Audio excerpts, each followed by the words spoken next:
Pag pinaalis kami, aalis kami. Mamaya pasok tayo dyan sa may sa loob, sa may bungad. So nandito na tayo sa ilalim ng LRT station.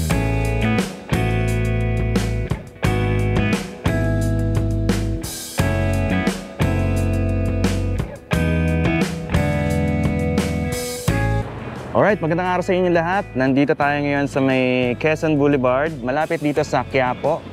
At mag-a-update tayo ng kaganapan ngayon dito sa Quiapo. So, nandito tayo ngayon sa may Quezon Boulevard. And bago tayo makarating sa Quiapo Church, ito yung mga makikita nating mga improvements dito. Ayan, may mga bagong buildings na ngayon na tinatayo rito. And etong building na to, lumang-luma na. Ilang taon na kaya yan? Diretso tayo. So, papunta na tayo ngayon sa may Quiapo Church. Dito, madadaanan natin yung unang kanto na nakalimutan ko kung anong street to. Pero usually dito lumiliko yung mga sasakyan, nagsha-shortcut.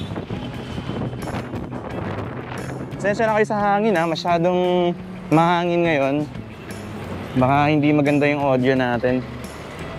So dito nga pala may parking lot para sa mga sasakyan. And ito ay regulated naman ng local government. May mga nag-i-issue ng ticket dito para sa mga nakapark na mga 4 wheels and mga motorcycle. So makikita nyo dyan, ayan, nakapark lang naman ang maayos sa gilid.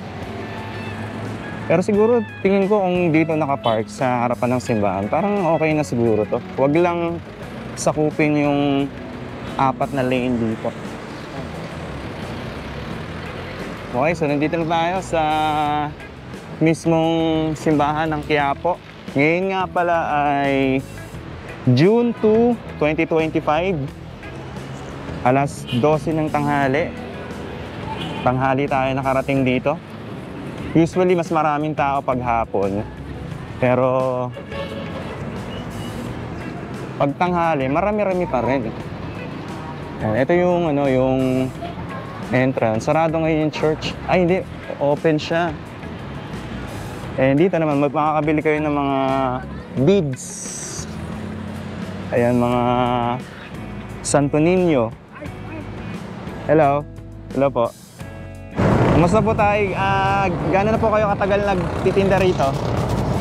Kasi po ako rito, 7 years. 7 years? 7 years old. 7 years old, nandito na kayo? Bata pa ako. Wala na yung mga magulang ko. Apo. Ito na talaga yung kabuhayan nyo? Ito na talaga kaya kabuhayan. Rosario, mga ributo.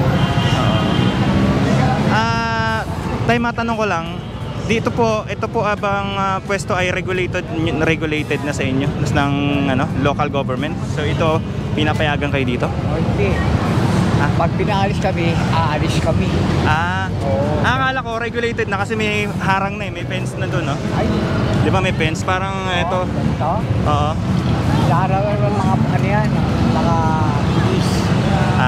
Para hindi gumano yung sasakyan dito sa tabi. Para hindi na rin umano yung sasakyan dito. Para dito. Kaya protection namin to. Oo. Pag may bisita, papalisin kami, alis. Alis yan. So pag kunyari pinalis kayo, ano pong plano nyo? Wala, doon lang kami. Tutulak namin doon yung mga tinda namin. Doon, sabi bangko. Doon na kami lahat. Oo. Pero sa tingin nyo, yung pwesto nyo ngayon ay okay naman, maayos naman po dito? Okay. May rin to may mga gagay-gagay. So may binabayaran din po kayo? Oo, may nangihingi rin dito 20, 10, araw-araw. 20, 10. So may nangongolekta? Pero so akala ko, ito ay yung pwesto nyo ay regulated. Okay na kasi nakaharang na yung mga may barricade na may fence na Hindi pa pala? Okay. Lang. pang ano lang to, nakikisama rin kami sa Ah. mga pulis-pulis. Ah. Sige, na kayo sa tabi Pero pag may bisita sila, Oo. alis kami. Pag may bisita, pinapa ano kayo dito? Pinapaalis muna. Tagal kami. Ayun. Pag wala na, balik ulit kami. Ah. Sige po tayo, maraming salamat po ah. Thank you po. Okay. Ito mga Santo Niño. Ayan mga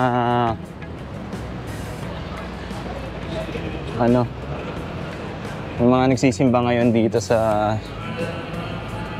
Quiapo.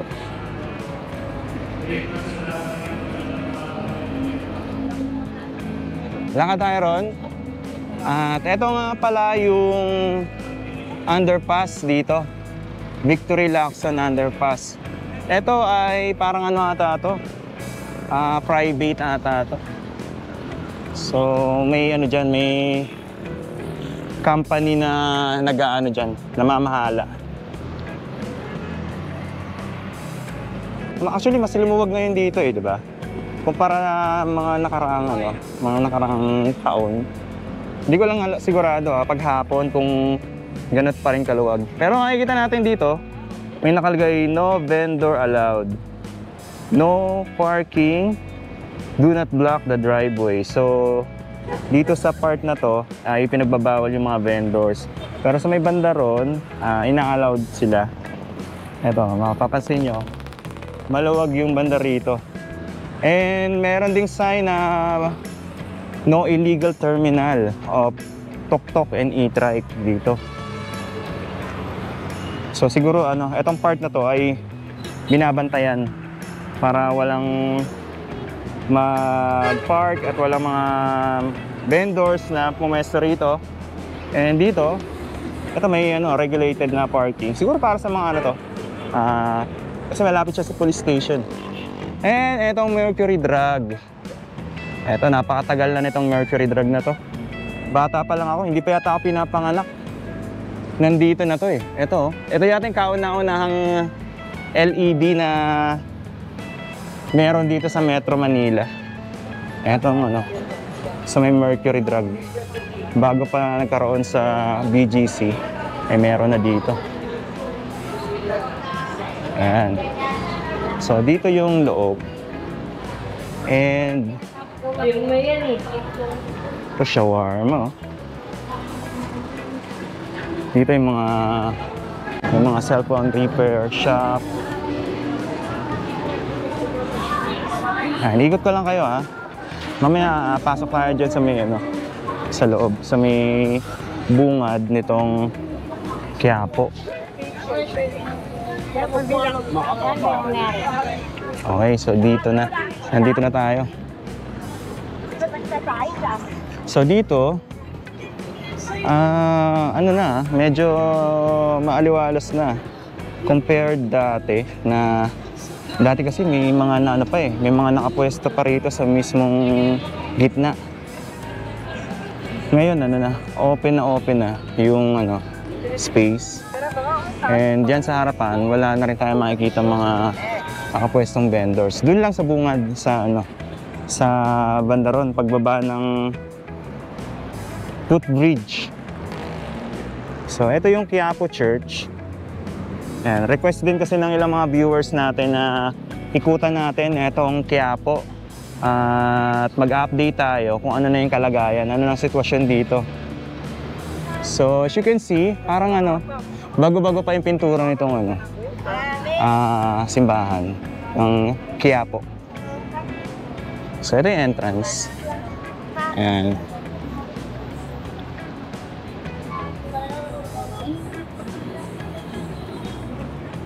Dati may mga vendors diyan, makikita nyo diyan sa gilid-gilid. Tapos dito, once rin to na pabayaan din dati etong area na to. Ngayon maluwag naman na. At at least wala na dito sa mismong harapan ng simbahan. So dito maliwalas na. Pwedeng mag picture sa harapan ng simbahan ng Quiapo. Ayan, ganda ng view, di ba? Pag yun nandito sa mismong simbahan. So, ikutan naman natin yung dito sa gilid. Tingnan natin yung sa may kabilang entrance ng Quiapo. So, dito, ito yung daan papunta doon sa Carriedo. Lakad tayo rito. Wala nang ganun. Ang sarap ng lugaw.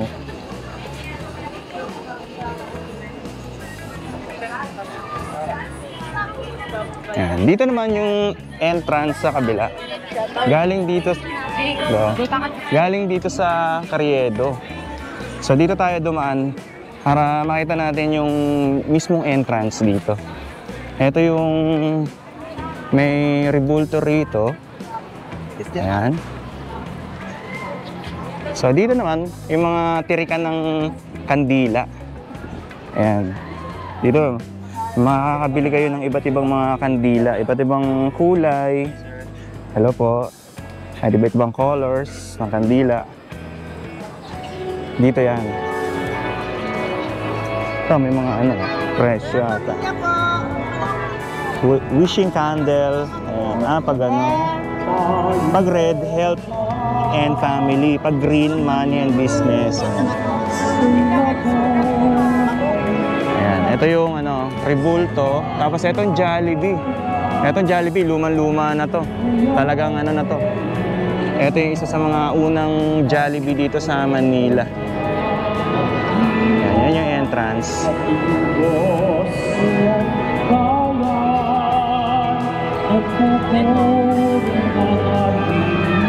Ikot-ikot tayo rito.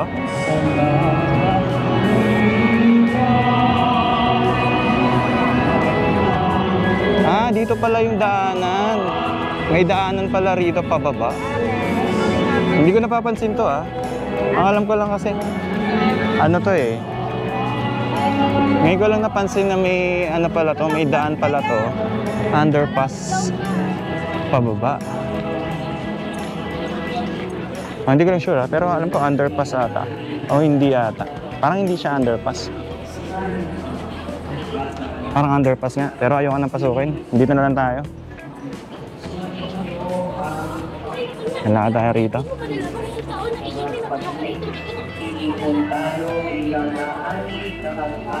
So, doon naman tayo sa sa kabila. Tayo ko yung hotdog. Ano pa dito? Gawin din na! Tapos? So, meron tayong makikita dito. May CCTV cameras.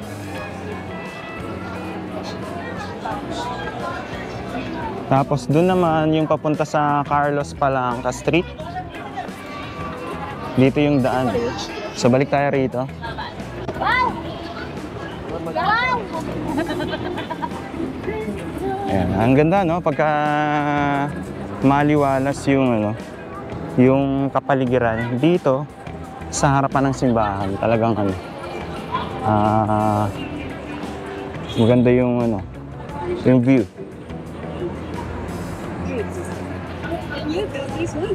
Okay, so ilalakad po muna kayo dito sa unang street, which is dito nga yung bilihan ng mga street foods, and dito yung ilang sa mga napapanood natin ng mga nagba-viral sa Facebook. So dito yun.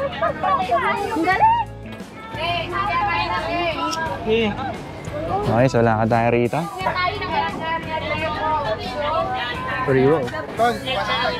Ayan. Yung pizza na. Wala nga yung pizza ko. Ito, fried rice. Sikain na kayo, sikain na! Oh, ay! Hello, ate. Kain na po kayo, te! Ayan, so lakad tayo ron. Ito yung sinasabi nilang dragon fruit. Ito yun. So dito banda yun.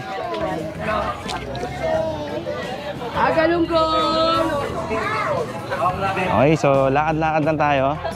And dito na yung pag kumanan kayo, papunta na yan sa may Carriedo. Ayan, dito yan. Okay.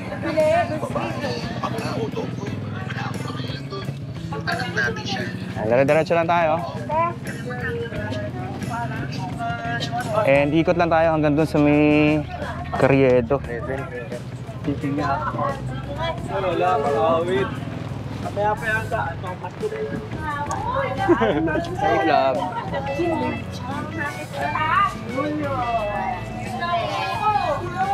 Ayan, umaaraw na ulit. Ito yung ano. Marami yung titinda rito ng ano, dragon fruit. Hello.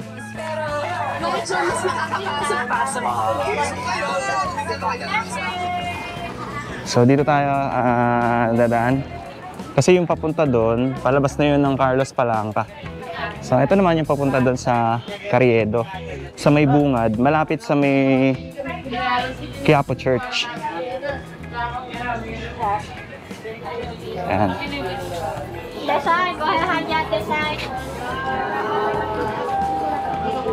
So dito sa Quiapo, kahit na umaga, tanghali, hapon, hindi nauubusan ng tao dito. Talagang maraming namimili. Hello guys, welcome to Maraming mga mamimili dito hanggang gabi. Wala kang makukuha 3x. Tulad mo mga kapangin sa ating mga 3X ang hinahanap. Okay, so nandito na tayo. Palabas na tayo sa Quiapo. Papuntang Quiapo, dito sa may Carriedo. Okay. Tanghali ngayon oras natin ay 12:15 ng tanghali. Dito yan sa Carriedo. So dito, hindi na allowed pumasok yung 4 wheels dito sa Carriedo. Kaya lagi ako So makakaraan na lang dito ay yung motor and yung mga tao.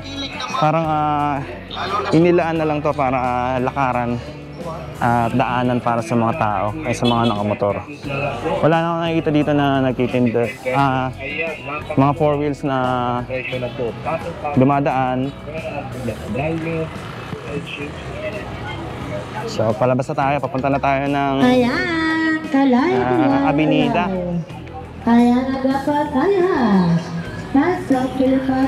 Hindi ko lang sigurado kung pagka ganitong oras ay open etong space dito sa kalsada. Or pag hapon, nandito na ulit yung mga vendors. Pero ganitong oras tayo nakarating dito, alas 12 ng tanghali. And ito yung nasasaksihan natin ngayon dito sa Quiapo and dito sa may Carriedo. So dito, napapansin natin na maluwag ngayon ano siya? May space na para daanan ng tao. And maganda rin na hindi na ina-allowed na makapasok dito yung mga 4 wheels. Para na sa ganun, etong kalsada na to para sa mga naglalakad na lang and para sa mga pedestrian. So meron tayong nakikita dito ng ilang mga obstruction, kagaya ng mga tricycle na nakapark dito. Pero yung vendors, hindi ko lang sigurado kung hapon sila pumupwesto rito sa gitna or umaga. Pero ngayon tanghali, wala tayo nakikita rito na nakapwesto.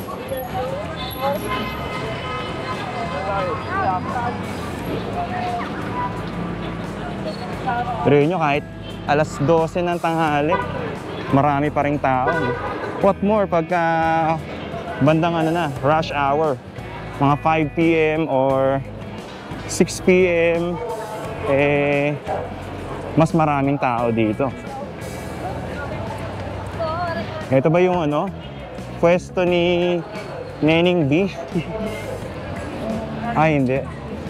Ito yun. Parang dami tao dito. So, nandito na tayo sa ilalim ng LRT station dito sa Carriedo. Daming tao dito pag ano. Ganitong oras. Mga bumibili ng mga street foods. Okay. Balik na tayo doon. So yun lang, ayun, papansin natin na parang mas dumami na yung tao ngayon. Ganitong oras. Ay, ikaw ba yun? Oo. Oh, Apir. Sir, dito tayo guys sa, ano, sa sila. Ano, sa ako guys. Ah. Dito, Ano pangalan mo?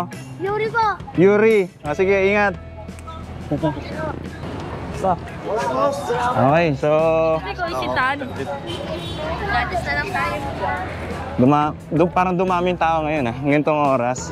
Pag hapon, mas marami na talaga yung tao. Ito, makikita nyo yung mga pinipilahan pala rito. Tikas lang, tikas.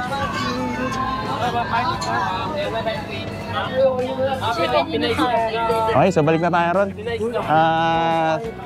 Grabe yung ano, no? Pag ganito karaming tao, grabe yung energy na mararamdaman mo. Sobrang dami ng tao. Talagang very, alive itong lugar dito sa Carriedo. Ito yung masasabi ko, maganda yung ganito na yung tao, dire-diretso yung lakad sa kalsada. Walang obstruction, walang masyadong nakaharang. Although may mga ngilan-ngilan, hindi ko lang sigurado kung sa hapon, ano na sila. Gumigitna na sila. Sila dyan, ay dyan ba? Tapos 15. Pero, pag ganito, I think, medyo okay naman. Ang importante ay may nalalakaran pa rin yung yung mga tao. And masasabi ko na kahit paano, organized naman yung ganito. Wag lang yung talagang nakaharang na yung mga vendors sa gitna and wala na talagang malakaran yung mga dumadaan dito sa Quiapo. Dumaan kasi nila na naman dahil Ito na. Alright. So ito na tayo. Malapit na tayo dito sa may Plaza Miranda Shopping Mall. Ito pala yun. So dito pala yun, yung Plaza Miranda Shopping Mall.